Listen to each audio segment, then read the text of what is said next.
Gadchiroli police दलाच्या सहकार्याने सर्पदंशग्रस्त शालेय विद्यार्थिनीचे हेलिकॉप्टरच्या सहाय्याने नागपूर येथे वैद्यकीय स्थलांतर.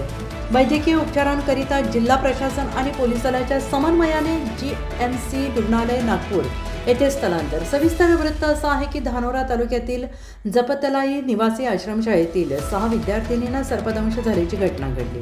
आज दिनांक 10 ऑगस्ट 2024 रोजी पहाटेच्या सुमारास सदर घटना घडल्यानंतर वसतिगृहाची काही मुलींना त्रास होत असल्याने काही मुलींना ग्रामीण रुग्णालय धानोरा त्यानंतर जिल्हा सामान्य रुग्णालय गडचिरोली येथे उपचार करण्याकरिता दाखल करण्यात आले होते. मात्र दुर्दैवाने उपचारादरम्यान 3 विद्यार्थिनी मृत पावल्या असून इतर 3 विद्यार्थिनींवर जिल्हा सामान्य रुग्णालय गडचिरोली येथे उपचार सुरू होते.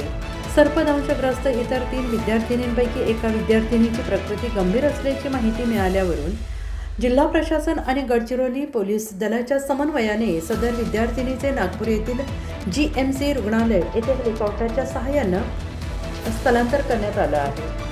सदर विद्यार्थिनीवर नागपूर येथील सर्व सुविधांनी सज्ज अशा रुग्णालयात उपचार करण्यात येणार आहेत. विद्यार्थिनीच्या उपचारात विलंब न होता तिला आवश्यक ती मदत मिळावी यासाठी आरोग्य विभाग आणि संबंधित विभागांसोबत समन्वय साधून तातडीने उपचार उपलब्ध करून देण्यासाठी सर्वतोपरी प्रयत्न करण्यात येत आहेत.